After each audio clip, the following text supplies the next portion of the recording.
Most non-residents choose an LLC when they're setting up a business in the US, and honestly, for most people, that's the right move. But if you're building a startup, raising funding, or planning to have real operations in the US, that might actually be the wrong structure. In this video, I'm gonna show you exactly how to set up a US corporation as a non-resident step by step, and when it actually makes sense to choose this over an LLC. You should go with a corporation if you're raising venture capital or outside investment, if you plan to issue shares or stock options, or if you're aiming for an exit or acquisition. On the other hand, don't choose this if you're a solopreneur, doing dropshipping, freelance work, or running a simple online business. For most non-residents, an LLC is still the better option.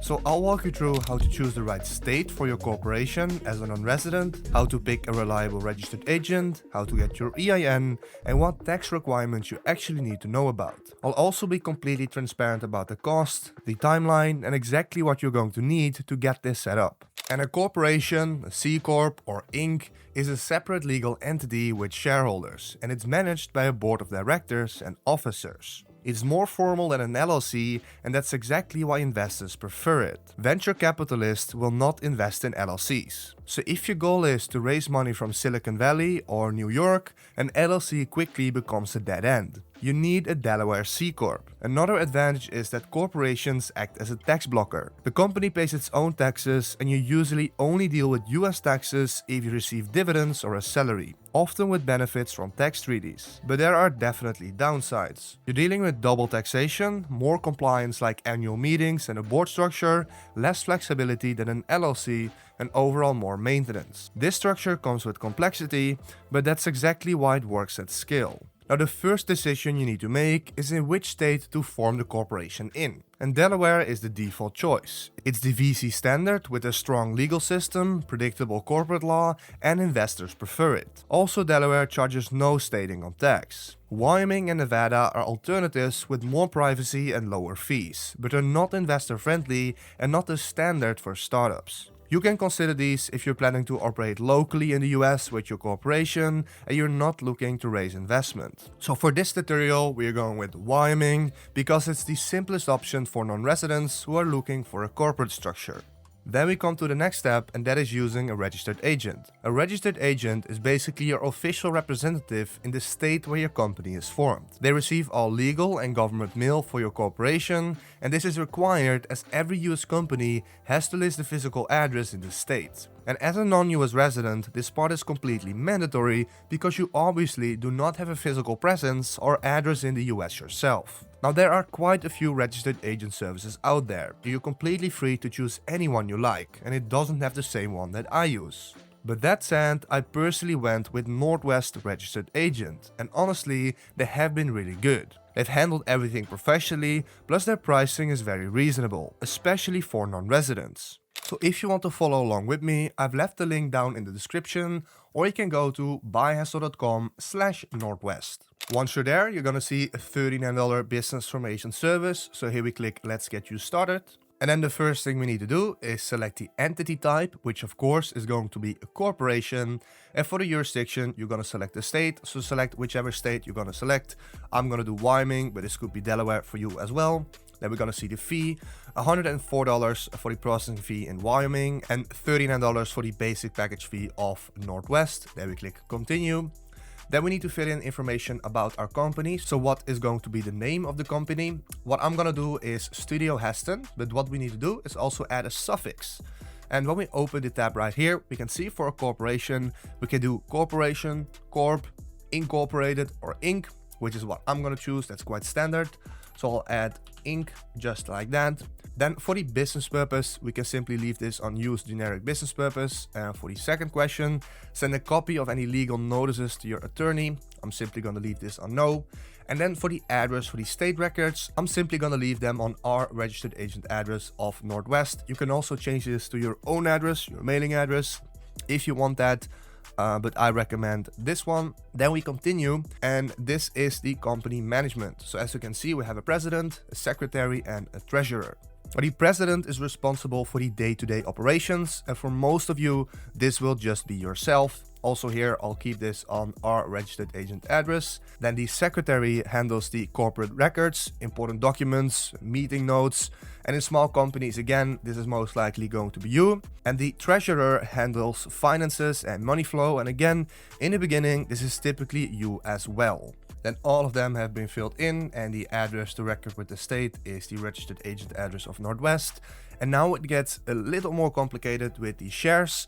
You see the option for the number of shares. You can get some information here as well. Most companies choose something like 10 million shares because it makes the math easy. So 1% equals 100,000 shares, and it leaves room for additional investors later. So I'll fill in 10 million here, just like that. And then for par value, this is the minimum value per share. And you want to set this very low. The usual amount, if you have 10 million shares, is this. You can see it is really low. This keeps your startup capital low, can reduce taxes and fees, and it doesn't affect your company valuation. It's just a technical legal number. Now, in case you're not planning to raise any investment or give out any shares at all, and you know that for certain, you can also lower the number of shares you start with as well. Then the last question, are all officers also directors? In most cases, it's just you running the company or a few people, so you can simply select yes here, and then we can click continue. Okay, then for the recommended services, the first thing what we want to add is the tax ID. This is your EIN number. As you can see, EIN filing available for foreigners, and basically we are going to need this to open business bank accounts, to communicate with the IRS, and basically operate with our company. So when we select this, we have two options. If you are a US citizen and you have a social security number, we of course don't have this, so it's going to be a little more expensive. You could get this yourself as well, but I still prefer letting Northwest handle this for us, so we don't run into any trouble there. Now all the other options right here are not mandatory. Then we continue to contact. You simply want to fill in your personal information about you to complete the purchase. Then next you want to create your Northwest account. And in the end, you can complete the purchase by filling in your payment information, and you can see the total price is going to be $343. Once Northwest processes your corporate information, you'll receive several important documents. You'll get your certificate of incorporation, which is like the birth certificate of the company, your corporate bylaws. This is a private internal document that outlines how the company is run. It covers things like how meetings are held, how directors are elected, and the power of the officers, so a CEO, secretary, etc. Northwest usually provides a template for this in your dashboard. You then get stock certificates. Since corporations are owned by shareholders, you will receive stock certificates. These are physical or digital documents that prove who owns the company and how many shares they hold.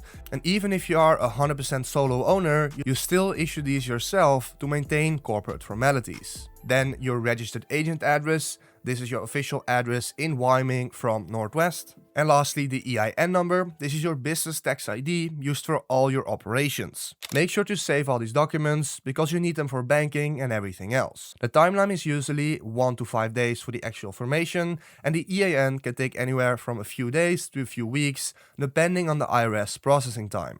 Once you then have all your business information, you can start opening a US business bank account. And luckily, there are a few banks from where you can open a US bank account remotely as a foreigner, where you can receive, store and manage your money in USD. And my 3 recommended banks for these are Mercury, which is what I'm using myself as well, or Relay and Airwallex. These are designed specifically for online businesses and startups, and they're very friendly to non-residents. These banks are widely recognized and connect easily with platforms like Amazon, Shopify and Stripe, which is what I use as well. You simply use the business information of your corporation, and you don't need to provide a personal address in the US, as you can be a foreigner living abroad. Overall, a super easy process and can get you started for doing business in the US straight away. Alright, now let's talk about taxes, because this is where corporations are different from LLCs. If you're a non-US resident and you own a US corporation like a Delaware C-Corp, your company is treated as a complete separate taxable entity.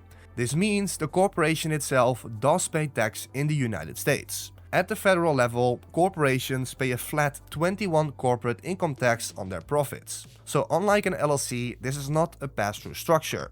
The company pays tax first before you personally receive anything. Here's a simple example. Let's say your corporation makes $100,000 in profit. The company then pays 21% corporate tax, so about $21,000 goes to the IRS. That leaves you with $79,000 inside the company. Now, if you decide to pay yourself dividends from that profit, you may also be taxed again in your home country. And also withholding tax applies in the US. And also withholding tax applies in the US, though this can be reduced to 15, 5 or 0% if your home country has a tax treaty with the US. The UK, for example, has a treaty that their dividends are lowered to 0%, and the Netherlands and Germany are lowered to 15%. This depends on the country. So what happens is, you first pay 21% corporate tax, and then you pay dividend tax again when you take money out. This is what people refer to as double taxation, but thanks to tax treaties, you're usually not taxed twice on the same income. In the Netherlands, it would be like this. That's my home country. $100,000 of profit through a corporation would have 21% corporate tax. Then you got $79,000 remaining. On that, you then have to pay 15% US withholding tax and Dutch dividend tax of 26.9%. However, the Netherlands gives you a credit for what you already paid in withholding tax to the US. So they subtract the 50% of 26.9, leaving you with 11.9%. So of these 79k, you pay 15% or $11,850 to the US and 11.9% or $9,401 to the Netherlands. The total effective tax ends up at around 42%. Now I know this sounds a bit complicated, but I hope you now understand it. You also have annual filings requirements and you need proper accounting. This is more complex than an LLC, so plan accordingly. For a US corporation, the main filing is Form 1120. This is the full corporate tax return, so unlike an LLC where you might have a simpler reporting setup, here you need to fill in the complete return with the IRS. Form 1120 reports your company's income, the expenses and taxes owed. Now, if your corporation has foreign owners holding at least 25%, which will be the case for most non-residents, you also need to file Form 5472. This form reports any transaction between you and your company. For example, if you transfer money in, take money out, or have any kind of financial activity between yourself and the corporation. And this is very important. If you fail to file Form 5472, the penalty starts at $25,000, so this is definitely not something you want to miss. Because of this, and because corporations are generally more complex from a tax perspective, most people choose to work with a CPA or a tax service to make sure everything is filed correctly. Now there's one more thing people miss. If your corporation pays dividends to you as a non-resident, the company also needs to report that payment to the IRS. And this is done through Form 1042 and Form 1042S. These forms show how much dividend was paid and how much tax was withheld, even if the withholding is reduced to zero because of a tax treaty. So this only applies when you actually take money out as dividend, but when you do, this reporting is mandatory. Now on top of your federal filings, you also have state level requirements. And if you set up a corporation in Delaware, this is what you need to know. The main requirement is your annual report and franchise tax. Even if your company made zero revenue, you still need to file this every single year. The deadline is March 1st and Delaware is very strict. There's basically no grace period. You will pay a $50 annual report filing fee and a franchise tax, which is usually at least $400. So in total, expect to pay around $450 per year a minimum. Now Northwest can handle this part for you as their registered agent service, so you don't really need to worry too much about this. Now some states also have state income tax, but if you're running an online business from outside the US and you simply registered your corporation in a state like Delaware, Wyoming or Nevada without any physical presence there, you generally won't owe any state income tax in those states. That is because state income tax is based on where you actually operate, not just where your company is registered. Alright, that's everything you need to know about setting up a US corporation as a non-resident. If you're sure a corporation is the right structure for you, I've left the link to Northwest in the description. That's the service I personally recommend. They help you stay compliant, assist with getting your EIN, and handle your state requirements. If you're not 100% sure yet, feel free to leave a comment below with your situation and why you're considering a corporation. I'll take a look and try to help you out. Thanks for watching and I'll see you in the next one.